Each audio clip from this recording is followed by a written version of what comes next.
Assalamualaikum warahmatullahi wabarakatuh. Bismillahirrahmanirrahim. Alhamdulillahirabbil alamin. Wa bihi nasta'inu ala umurid dunya waddin. Wassalatu wassalamu ala sayyidil mursalin wa ala alihi wa ashabihi ajma'in, amma ba'd. Allahumma la ilma lana illa ma 'allamtana innaka antal alimul hakim. Allahumma anfa'na bima 'allamtana wa 'allimna ma yanfa'una wa zidna ilma. Allahumma arinal haqqa haqqan warzuqna ittiba'ah wa arinal batila batila warzuqna ijtinabah waj'alna mimman yastami'una al-qawla fayattabi'una ahsanah wa adkhilna bi rahmatika fi ibadika salihin, amin. Lupa.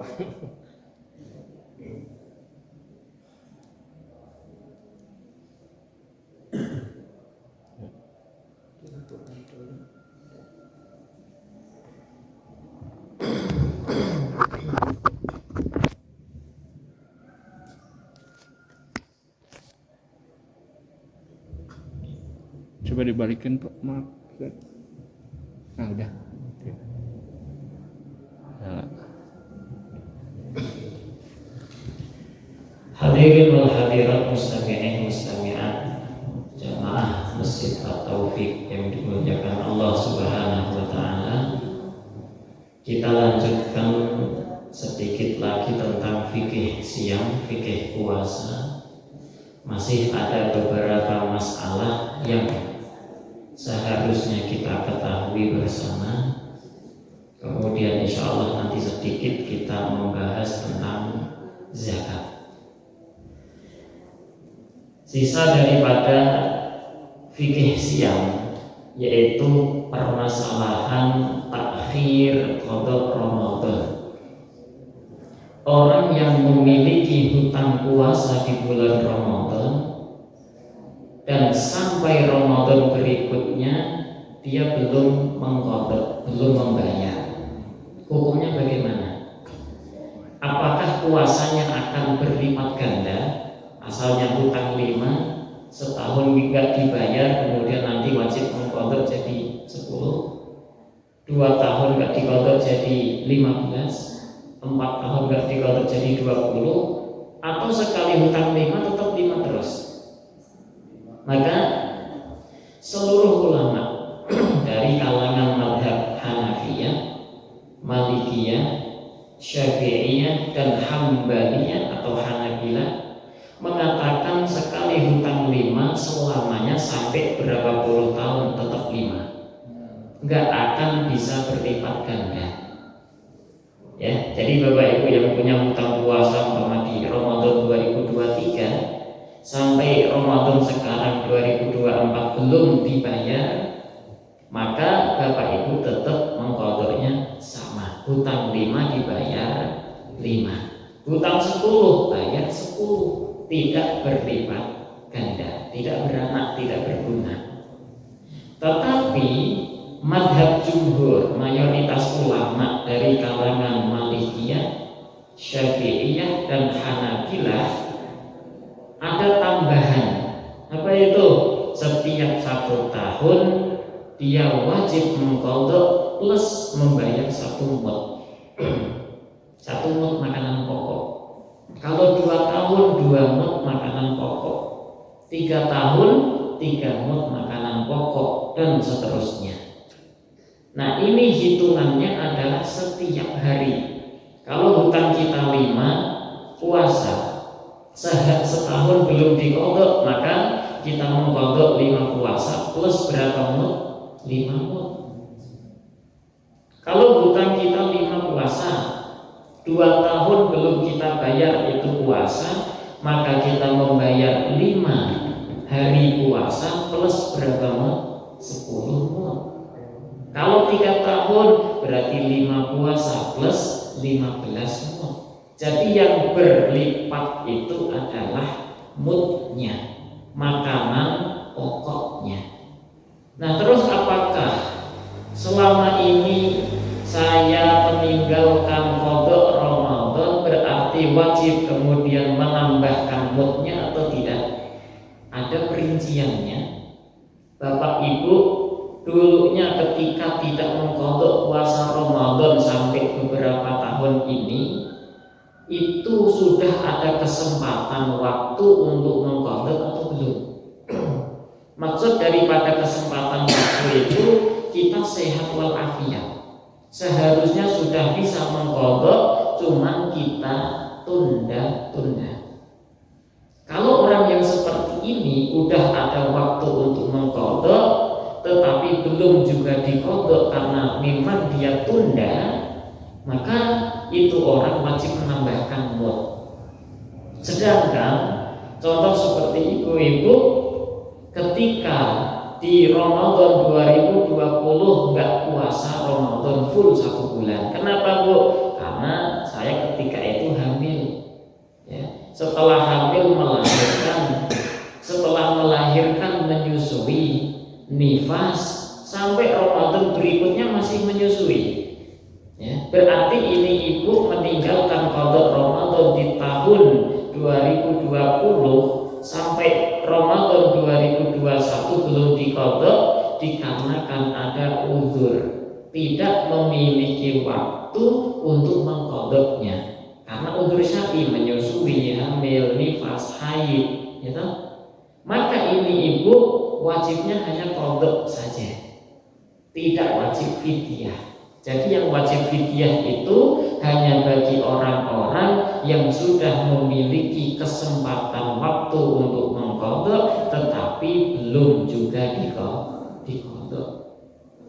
Nanti Ramadan 2021 ibu ini tinggalkan lagi puasa, masuk ke tahun 2022 sampai Ramadan berarti berikutnya tetap belum mengqada.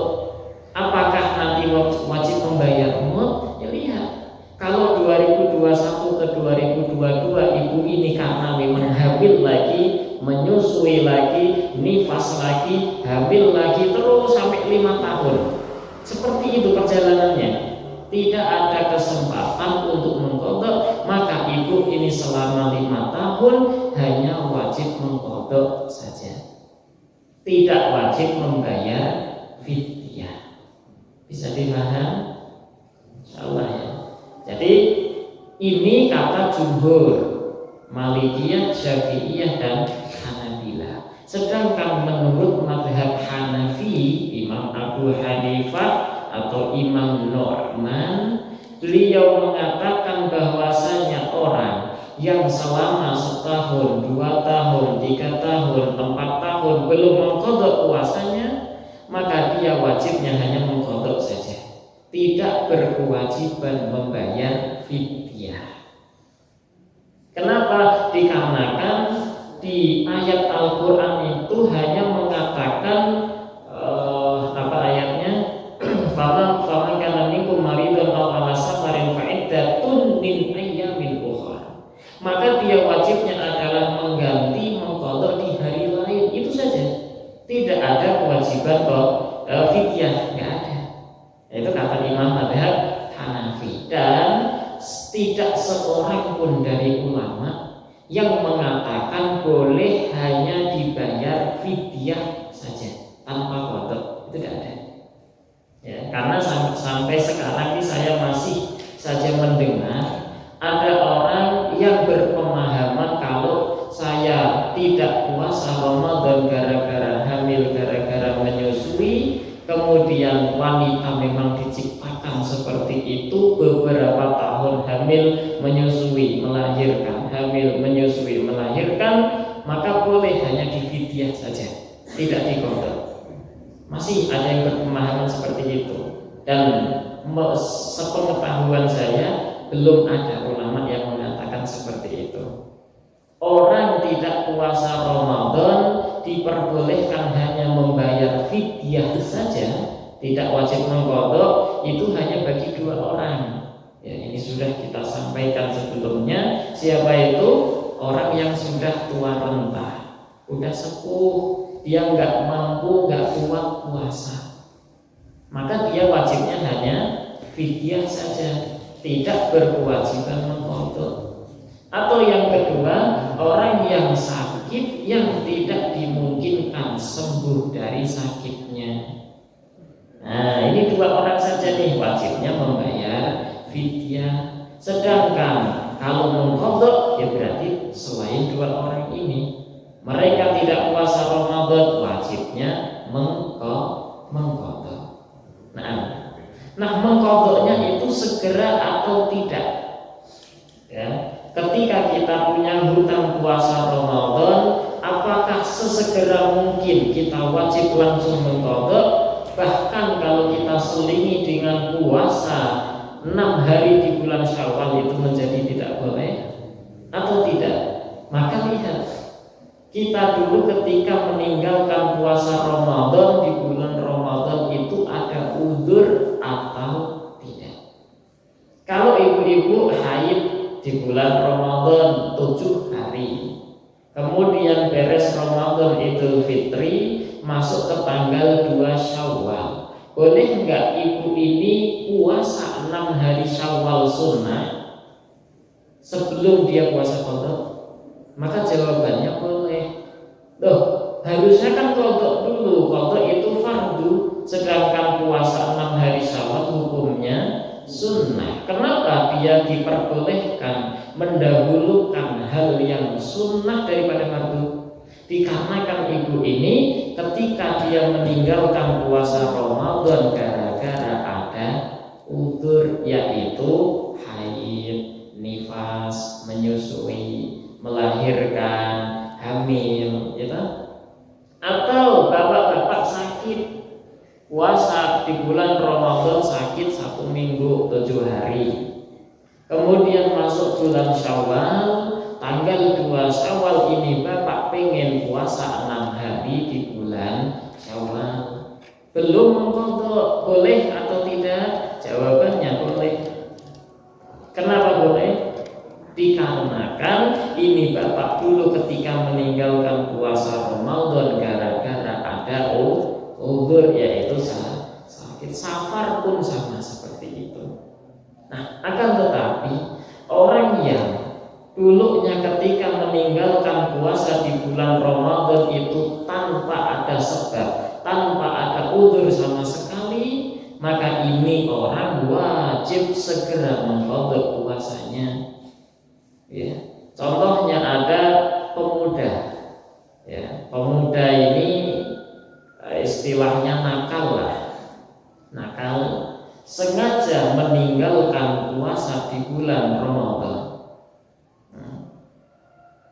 Dia itu sehat, tidak ada uzur syar'i apapun, tapi nggak mau puasa di bulan Ramadan. Sengaja dia batalkan, masuk warung, makan di sana. Masuk ke bulan Syawal, tanggal 2 Syawal dia tidak boleh puasa sunnah Syawal. Kenapa? Dikarenakan dia wajib segera mengqadha puasanya. Kalau ini pemuda yang sengaja meninggalkan puasa Ramadan tadi, dia malah puasa 6 hari di bulan Syawal, dia terkena dosa. Loh, puasa kok malah kena dosa? Iya. Kenapa? Karena kewajiban dia bukan puasa sunnah, tetapi kewajibannya adalah puasa qadha Ramadan.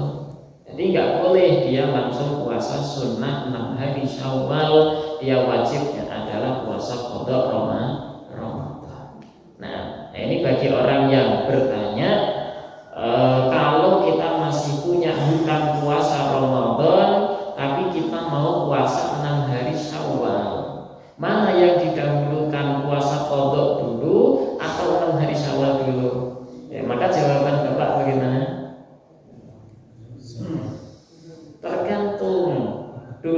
meninggalinnya sengaja atau enggak sengaja, ada uzur atau tidak gitu. Kalau dulunya ada uzur syar'i seperti haid, nifas, sakit, safar, maka boleh langsung puasa sunnah dulu, qadanya nanti. Tapi ingat, jangan dulu meninggal sebelum mengqadha Ramadan. Kalau kita meninggal dulu sebelum qadha Ramadan ya tetap berdosa. Ya, ini sama halnya seperti Bapak Ibu sudah berkewajiban haji, sudah berkewajiban umrah. Haji umrah itu wajib ya. Dalam madzhab Syafi'i hukumnya wajib bagi orang yang mampu. Bapak Ibu sudah mampu untuk haji, untuk umrah, tapi uangnya malah dipakai untuk beli mobil, dipakai beli motor, dipakai untuk renovasi rumah. Rumah udah punya, tapi direnovasi. Ya. Akhirnya Bapak Ibu belum sempat haji, belum sempat umrah, meninggal. Maka Bapak Ibu hukumnya berdosa. Ini bagi orang-orang yang belum pernah haji, belum pernah umrah. Istilahnya haji Islam atau umrah Islam. Nah sekarang kalau ada orang meninggal dan dia masih memiliki hutang puasa Ramadan, apakah wajib bagi ahli warisnya untuk mengqadhakan? Wajib atau tidak? Wajib, tapi enggak sepenuhnya wajib. Ada gambaran di mana ahli waris itu tidak berkewajiban mengqadhakan puasa mayit, tidak berkewajiban menfidyahkan puasanya mayit, dan mayit enggak berdosa. Ya. Orang yang meninggal dia punya hutang puasa Ramadan itu nanti ada 4 macam, terbagi jadi 2 dulu. Kita fokus kemana? Ke dulu ini mayit meninggalkan puasa Ramadan ada udzur atau tanpa udzur. Ya, paham? Tahu udzur ya? Udzur syar'i sakit, safar, haid, nifas itu udzur syar'i. Yang pertama, ini orang meninggal punya hutang puasa Ramadan. Dulu ketika meninggalkan puasanya itu disebabkan sakit. Berarti dia ninggalin puasa Ramadan gara-gara ada uzur. Ya. Dan gambaran yang kedua, ini orang meninggal punya hutang puasa memang dulunya disengaja. Memang orangnya itu nakal, nggak mau berpuasa. Berarti dia ninggalin puasa tanpa uzur syar'i. Ini 2 gambaran, 2 gambar ya, 2 gambaran. Kemudian dari setiap satu gambarannya itu terbagi jadi 2. Dia sudah mampu mengqadha dan belum mampu mengqadha. Maksud daripada mampu mengqadha itu orang punya waktu untuk mengqadha tapi nggak digunakan. Contohnya, saya kasih contoh satu persatu. Ada 4 gambaran. Yang pertama, orang meninggal punya hutang puasa Ramadan. Dulu meninggalkan puasanya itu memang gara-gara uzur, sakit umpamanya. Sakit, kemudian masuk ke bulan Syawal. Di bulan Syawal sembuh Bapak Ibu. Syawal sembuh, sehat walafiat. Dzulqa'dah sembuh, sehat walafiat. Dzulhijjah setelah nyembelih kurban meninggal. Berarti ini orang dulu ninggalin puasa Ramadan hutang gara-gara sakit, berarti ada uzur, dan dia sudah punya waktu di bulan Syawal dan Dzulqa'dah. Cukup gak untuk mengqadha puasa Ramadan? Sangat cukup. Tapi dia ditunda nanti memang setelah Idul Kurban. Ditunda. Pasti Idul Kurbannya meninggal. Ya, maka ini orang berdosa. Kenapa berdosa? Dikarenakan dia itu punya hutang puasa Ramadan, sudah ada kesempatan untuk mengqadha tetapi belum diqadha. Dia berdosa. Karena ini mayit berdosa, maka ahli warisnya wajib mengqadhakan puasanya mayit. Ahli waris itu siapa? Ya anaknya, cucunya, pokok kerabat semuanya namanya ahli waris. Nah mereka wajib mengqadhakan puasa. Nah kalau nggak pada mau bagaimana? Nggak bisa, maka pilihan kedua apa itu? Membayarkan fidyah. Setiap hari puasa itu 1 mud. 1 mud itu kurang lebihnya 700 gram. Ya, atau 0,67 kilogram. Nah, mud ini, beras ini nanti diambilkan dari uangnya mayit, uang tinggalan, tarikah namanya. Ya, anak-anak wajib ngeluarin uang nggak untuk membayarkan fidyah yang meninggal tadi? Nggak wajib.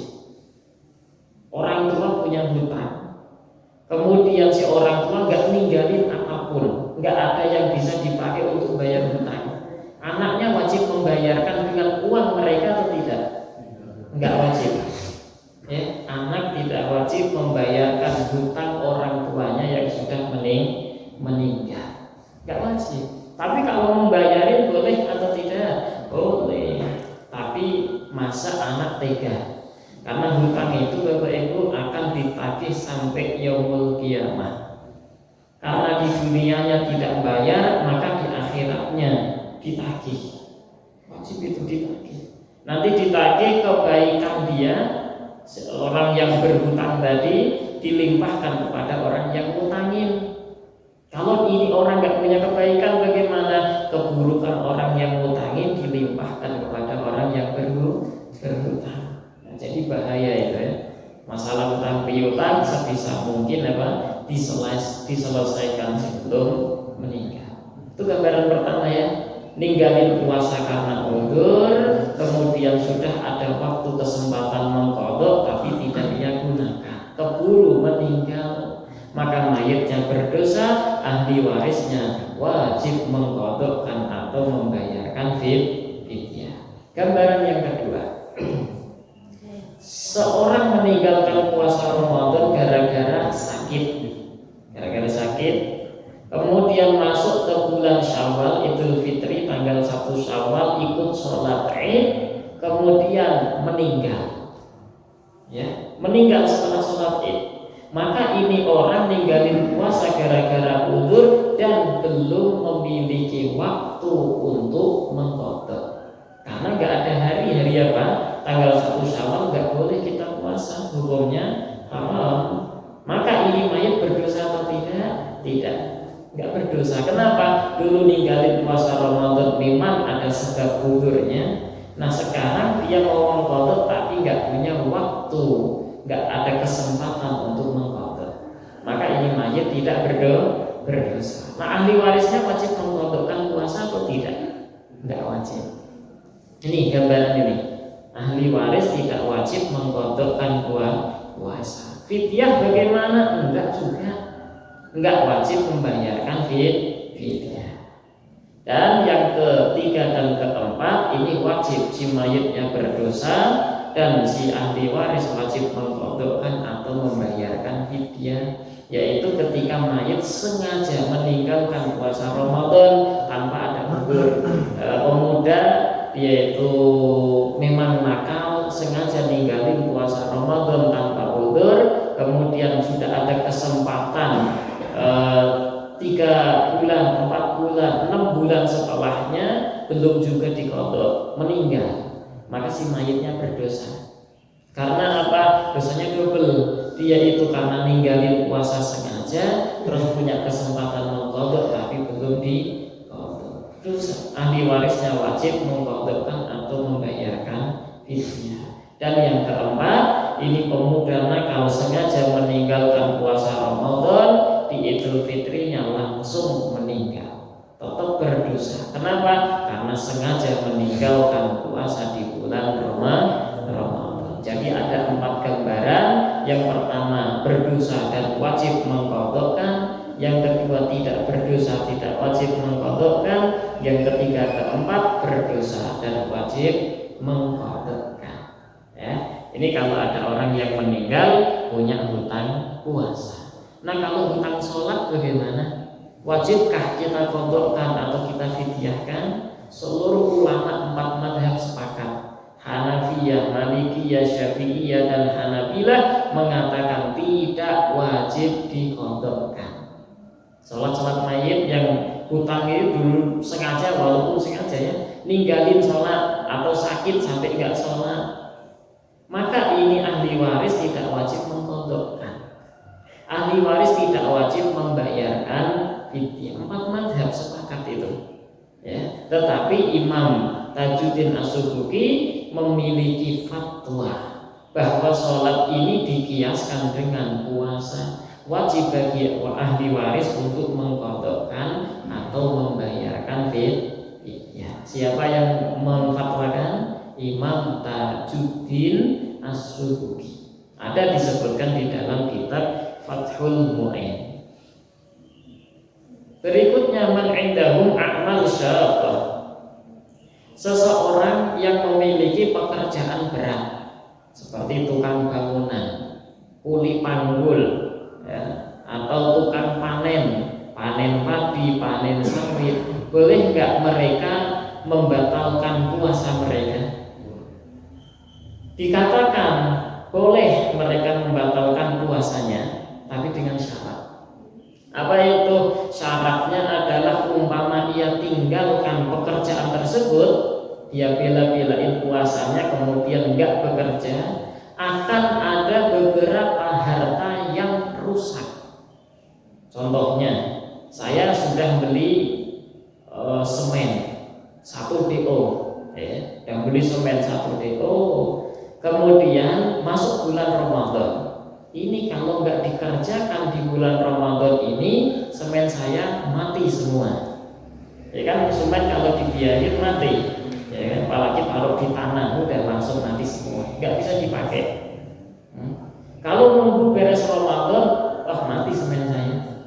Ini kalau saya nggak dikerjakan ini, semennya mati. Kalau semen mati itu apa? Menghilangkan harta, merusakkan harta. Kalau saya kerjain malam-malam, nggak mungkin bisa. Kerja harus pagi sampai sore, tidak bisa malam. Maka ini orang yang dia itu takut kehilangan harta ini seperti semen, itu boleh dia itu bekerja dan tidak berpuasa. Boleh. Kejadian nyata, saya pernah ngalamin juga, tukang panen padi, ya, kalau istilah Jawanya itu ngedos, ya, ngedos. Nah, ketika ada orang ngedos panen padi itu bukan pekerjaan ringan, berat. Saya itu dulu waktu SMP kalau nggak salah kuat loh, manggul gabah 1 sak gitu. Kuat. Sekarang nggak kuat karena nggak terbiasa. Zaman dulu udah terbiasa. Nah, itu ternyata berat. Di sawah itu kaki kita itu bisa ambles sampai lutut, sampai betis, bisa ambles. Sambil bawa apa? Gabah padi itu. Nah, 1 sak gede. Nah, itu berat. Nah, terus bagaimana? Boleh nggak mereka membatalkan puasanya? Boleh, asalkan kalau ini padi tidak dipanen sekarang, nunggu sampai Ramadan beres, ini padi bakal pada jatuh, akhirnya pada tumbuh. Kalau sudah tumbuh nggak bisa dimakan, udah hilang harta itu, ya. Makanya boleh tukang panen padi langsung mereka bekerja memanen padi tanpa mereka berpuasa. Panen sawit, kalau sawit sudah waktunya dipanen, nggak dipanen, dia bakal kering dan tidak bisa digunakan. Nah, ini talafil mal, hilangnya, rusaknya harta, boleh menjadikan alasan seseorang untuk tidak berpuasa. Atau alasan yang kedua, dia itu bekerja berat, kalau tidak bekerja saat itu dia nggak bisa makan, anak istrinya nggak bisa makan, maka dia boleh bekerja kemudian membatalkan puasanya. Selain 2 alasan ini nggak boleh. Ya, bapak kerja di kuli panggul batu gede-gede, tapi di rumah uangnya itu masih tumpuk, punya tabungan banyak, ya, sampai Ramadan, sampai Idul Fitri masih sangat cukup, dan bapak tetap memaksakan diri demi apa? Mencari uang yang sebanyak-banyaknya, maka bapak nggak boleh batalin puasa. Kenapa? Karena nggak ada 2 alasan. Batu kalau dibiarkan setahun ya tetap batu, nggak akan bisa rusak. ya. Dan ini orang masih punya simpanan banyak uang di rumah, ya, gitu ya. Nah kalau alasannya ini sebentar lagi hari raya Idul Fitri, saya harus ngasih THR ke keponakan di sini ada kan? Setiap keponakan kasih 10.000 gitu, ada. 10.000 nggak laku, paling 50.000. Nah terus nyari di mana ini? Saya dapat dari mana? Akhirnya kerja mati-matian demi itu. Nah, harus membeliin baju lebaran, ya kan? Baju lebaran itu udah menjadi adat kebiasaan orang Indonesia, beli baju lebaran. Akhirnya mikir nggak punya uang ini bagaimana? Padahal makan udah cukup, cuman untuk ngasih ini loh THR, ngasih baju lebaran, seluruh keluarga itu nanti dikasih sembako, beras, minyak dan lain sebagainya. Akhirnya dia kerja berat. Boleh nggak dengan sebab kerja berat kemudian dia membatalkan puasanya? Nggak boleh. Kenapa? Dikarenakan yang dimaksud dari alasan kedua itu hanya makanan pokok sehari-hari saja.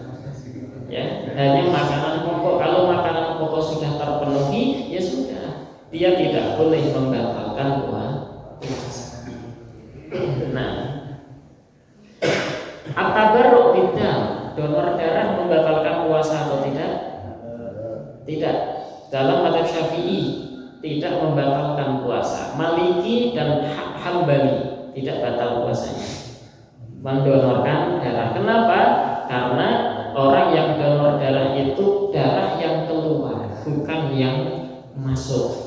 Karena ada kaidah fikih al-fitru mimma dakhal wa laysa mimma kharaj. Yang membatalkan itu adalah sebab sesuatu yang masuk, bukan sesuatu yang keluar. Dan itu dikiaskan dengan hijamah atau berbekam. Orang berbekam dalam mazhab Syafi'i tidak batal puasanya, dalam mazhab Hanafi batal. Karena hadis Rasul sallallahu alaihi wasallam, aftarul hajim wal mahjum, orang yang membekam dan orang yang dibekam batal puasanya. Dalam mazhab Hanafi. Kalau Syafi'i tidak. Nah, isti'malul mar'ah ad-dawa liman ilhaidi, berikutnya boleh enggak para wanita perempuan mengkonsumsi obat penghenti darah supaya tidak haid di bulan Ramadan, supaya ini wanita bisa puasa Ramadan full sebulan, boleh atau tidak? Jawabannya boleh, asalkan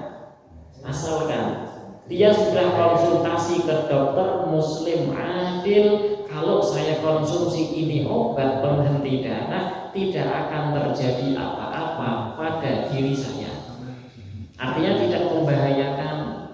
Kalau sebab konsumsi obat itu malah membahayakan diri, membahayakan nyawa, ya hukumnya haram, tidak diperbolehkan. Ya, jadi ibu-ibu mau konsumsi obat seberapapun boleh, asalkan konsultasi terlebih dahulu. Kalau dokter mengatakan oh itu tidak apa-apa, tidak membahayakan nyawa, maka boleh ibu konsumsi obat supaya bisa sebulan full puasa. Ini nggak jauh beda dengan ibu-ibu ketika hajian, ketika umroh, kan konsumsi obat penghenti darah, ya kan? Sama-sama. Nah, kalau di situ memang tidak membahayakan nyawa, maka tidak masalah. Tapi kalau sampai membahayakan nyawa, nanti akan menjadi haram, tidak diperbolehkan. Nah, sedikit kita jelaskan tentang zakat. Zakat itu Bapak Ibu ada dua macam. Ada yang namanya zakat mal, ada zakat badan. Zakat mal itu ada 6 harta yang wajib kita keluarkan zakatnya. Harta yang pertama adalah na'am. Na'am itu hewan ternak. Yang pertama hewan ternak. Yang kedua adalah makanan pokok. Makanan pokok. Yang ketiga adalah alat tukar. Yang keempat kita harta berdagang, harta berdagang. Yang kelima adalah barang tambang, dan yang keenam itu harta karun. Ada 6 ini kita diwajibkan keluarkan zakat. Sedangkan selain 6 ini nggak wajib kita mengeluarkan zakat. Bapak Ibu ketika punya rumah, bertahun-tahun dimiliki itu rumahnya banyak 10 biji, ya. Rumah 10 biji. Wajib nggak setiap tahun Bapak Ibu keluarkan zakat rumah itu? Tidak. Bapak Ibu punya mobil, punya tanah, banyak sekali mobil dan tanahnya. Apakah setiap tahun wajib keluar zakat? Tidak. Hanya 6 harta yang wajib kita keluarkan zakat. Tadi yang pertama adalah hewan ternak. Hewan ternak ini pun hanya ada 3. Selain 3 nggak wajib keluar zakat. Apa itu? Unta, sapi, dan kambing. Kalau Bapak Ibu punya bebek, ternak bebek, omsetnya dalam sebulan itu bisa sampai 1 miliar, wajib zakat enggak? Enggak. Dengan sebab ternak ini loh, itu tidak wajib zakat, ya, karena itu hewan ternak yang tidak dimaksud oleh syariat, hanya unta, sapi, dan kambing. Nanti kalau kita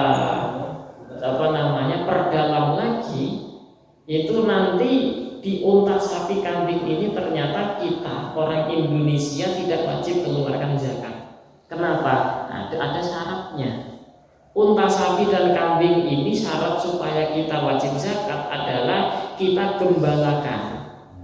Dan di gembalanya itu di tanah yang mubah, bukan milik kita sendiri atau milik tetangga kita, enggak. Tanah yang tidak dimiliki, yang banyak rumputnya, siapapun boleh menggembala di sana. Ini yang wajib dizakati. Sedangkan kita punya kambing, kita kasih makan. Nah, ini sudah menjadikan tidak wajib zakat. Ya, hewan ternak.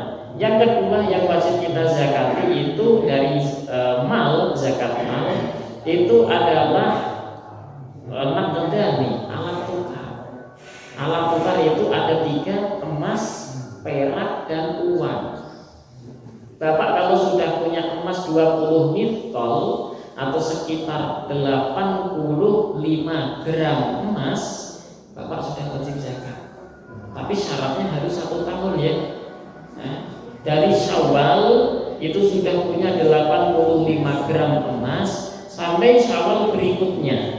Nah, maka ini emas sudah mencapai nisab, yaitu 85 gram, kemudian sudah haul, sudah 1 tahun, maka Bapak Ibu wajib mengeluarkan zakat. Ada nggak yang punya emas 85 gram?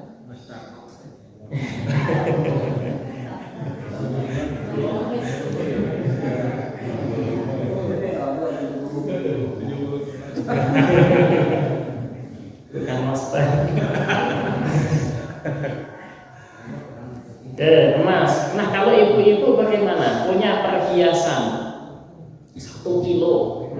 Punya perhiasan 1 kilo. Apakah wajib keluar zakatnya?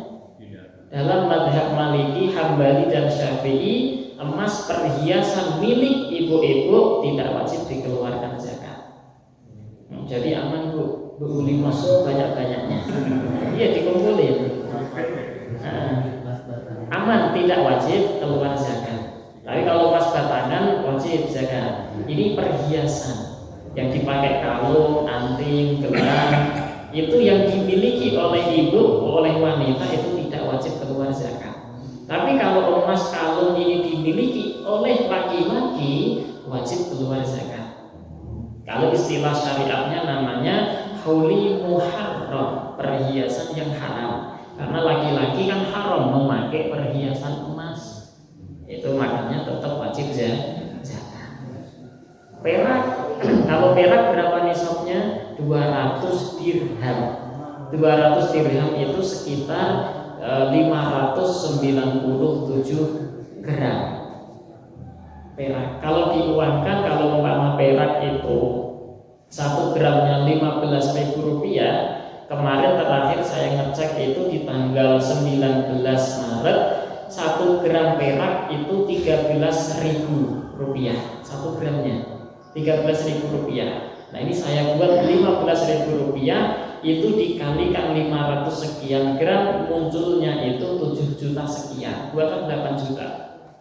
Ya, Bapak Ibu punya perak senilai 8 juta rupiah, sudah 1 tahun, maka Bapak Ibu wajib keluarkan zakatnya 2,5%.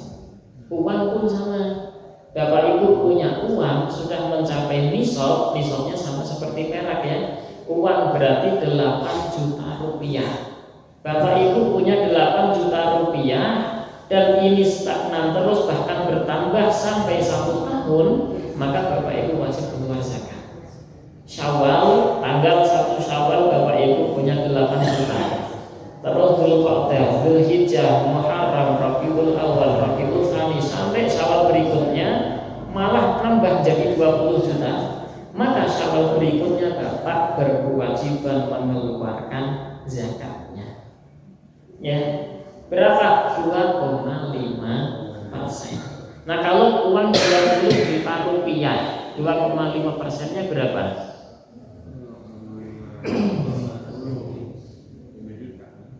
5 juta? Enggak. Berapa ratus? 500. Bentar ya, kita hitung. Zakat itu memang harus dihitung, kita harus punya papan tulis, jadi bisa kegambar. 20 juta rupiah kali 2,5%.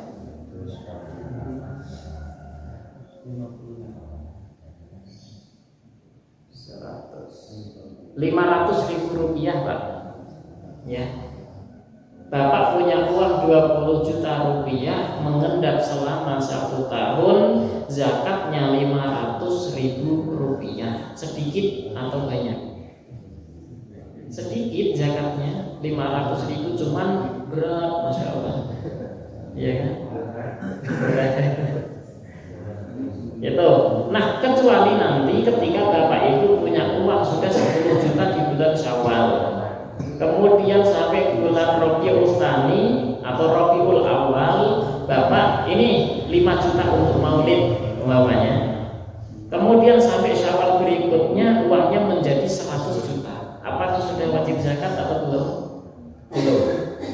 Kenapa? Dikarenakan setahun dari Syawal ke Syawal itu uangnya sudah berkurang dari nisabnya. Kan tadi punya 10 juta di Syawal, kemudian di Rabiul Awal berkurang, dikurangi 5 juta untuk maulid, sisa 5 juta. Itu kan sudah kurang dari nisab. Kalau kurang dari nisab maka harus hitung dari awal lagi, haulnya, tahunnya. Umpama di bulan Jumadil Ula nambah lagi menjadi 10 juta, maka ngitungnya dari Jumadil Ula tadi.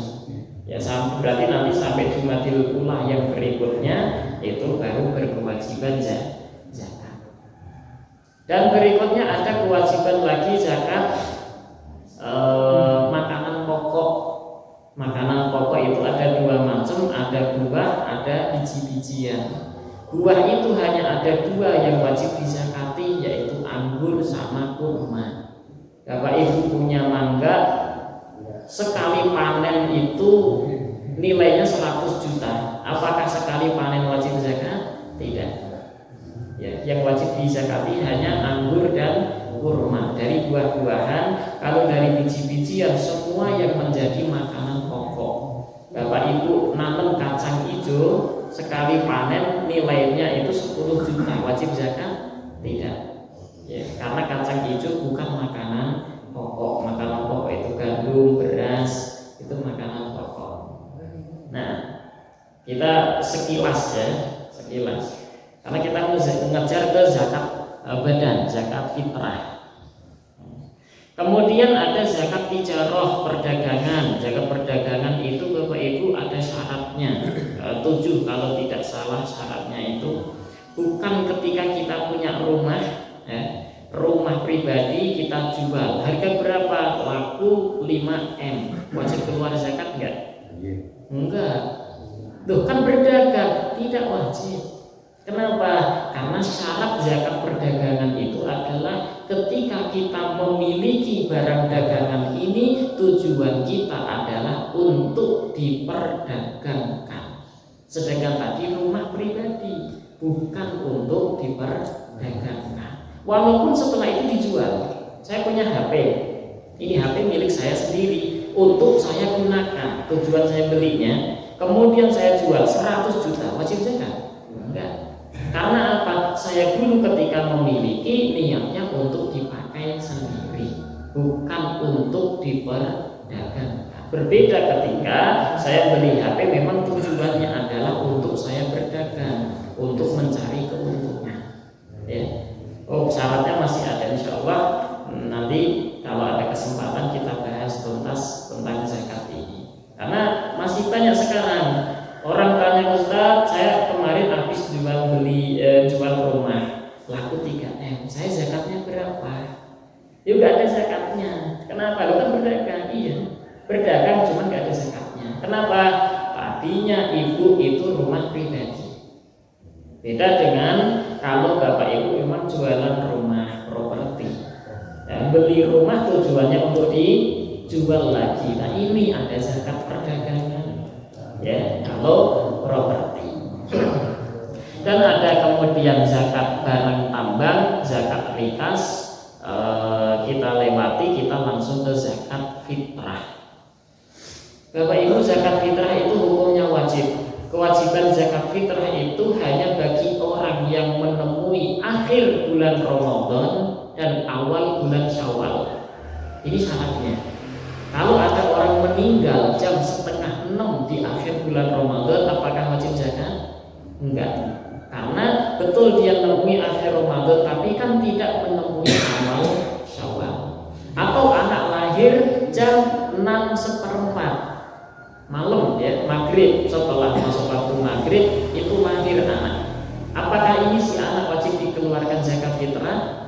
Tidak. Kenapa? Dia temui awal Syawal, tapi tidak menemui akhir Ramadan. Paham? Beda dengan orang meninggal setelah maghrib, berarti dia menemui akhir Ramadan, menemui awal Syawal, wajib bagi dia untuk dikeluarkan fitrah.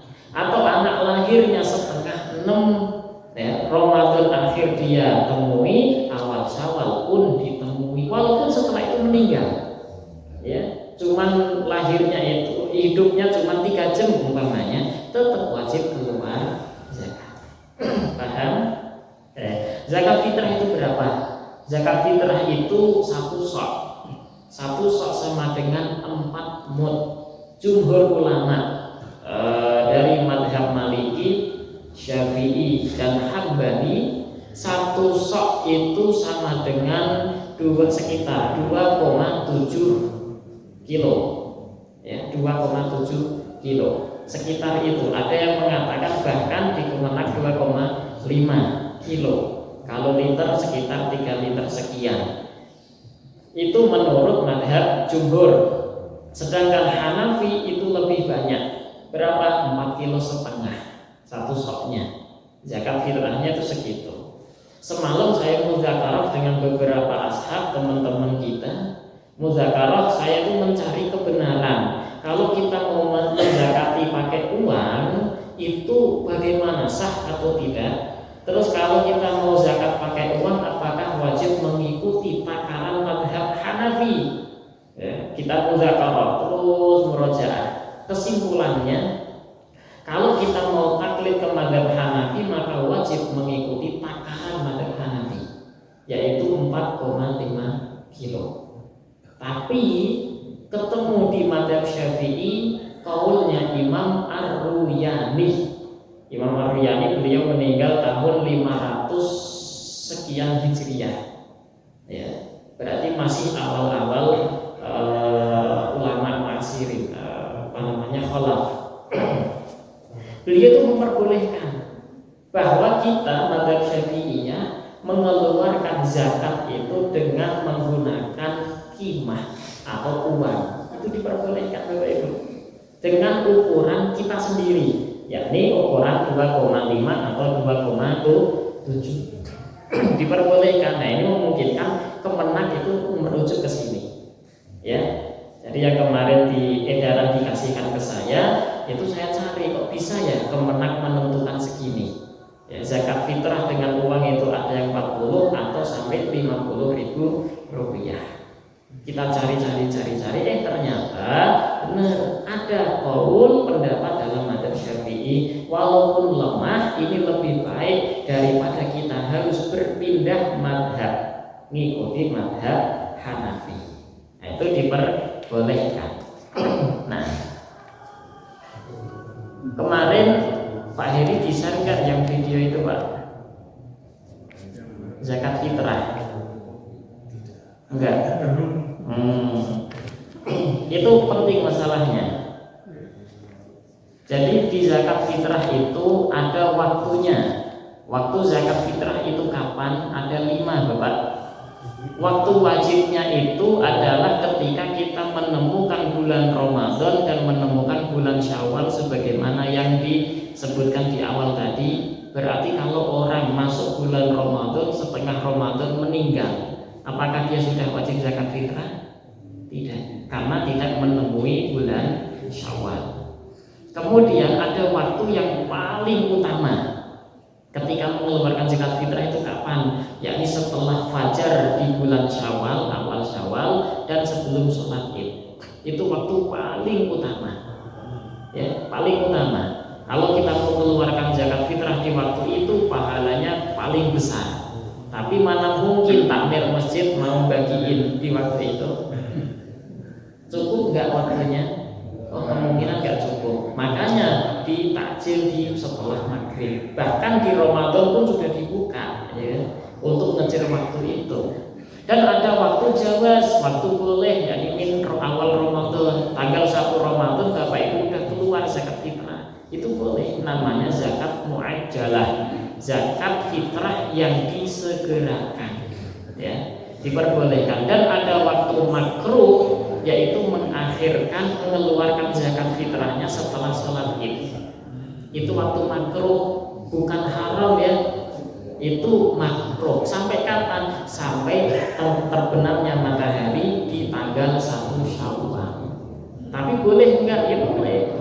Tidak mendapatkan dosa, zakat fitrah kita sah. Setelah sholat Id kita baru ngambil beras, kasihin ke fakir miskin, boleh. Dan itu sah. Yang dikatakan haram, orang ketika keluar zakat fitrah nanti jadinya sedekah sunnah, itu ketika dia keluar zakat fitrah di hari kedua dari Syawal.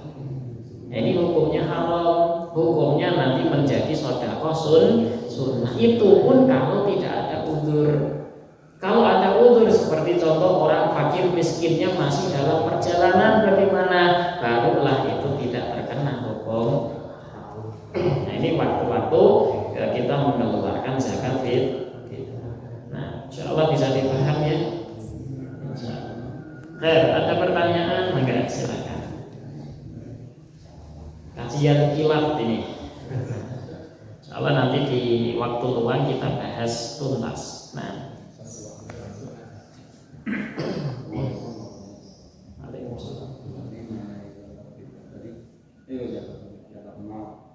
Konsumnya 20 juta bulan itu besok seberat 80 gram emas. Jadi kalau digunakan ini enggak 20 juta. 85 gram emas. Ya, itu kalau diuangkan kalau emas 1 juta per gramnya itu 85 juta. 8 juta perak Bapak. Perak. Kalau perak itu 1 gramnya 15.000. Kalau tidak 20 juta, oh sudah wajib zakat. Karena kiasnya kan ke perak, bukan ke emas. Ke perak. Minimalnya 8 juta. Sudah wajib zakat.